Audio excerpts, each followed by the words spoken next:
আজকের ব্লগটা হচ্ছে একদম ডিফারেন্ট। এখানে আমি বিয়েতে চলে আসছিলাম। বিয়েতে চলে এসে যখন রোদ পোহাচ্ছিলাম, তখন এই ড্রাম বাহিনীগুলো হাজির হয়ে গেল।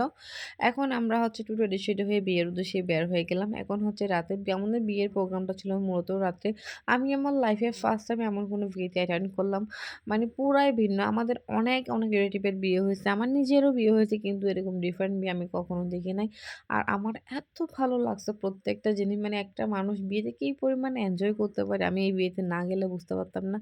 আমার আব্বু যেহেতু অনেক বেশি কনজারভেটিভ, আমাদের বিয়েতে এত ধুমধাম এগুলো হয় না।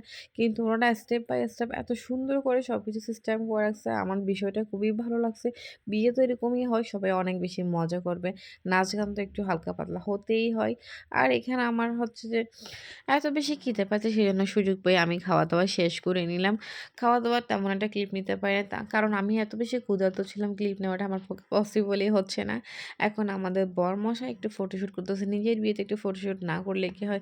আরে খাওয়া-দাওয়া শেষে আমি কর্নারে বসছিলাম। সেই মুহূর্তে একটা মশা এসে আমাকে এমনভাবে কামড় দিল, আমি জাস্ট বলতেছিলাম, "দেখি আমার ধৈর্য কতটুকু আছে, মশা কতটুকু কামড় দিতে পারে।"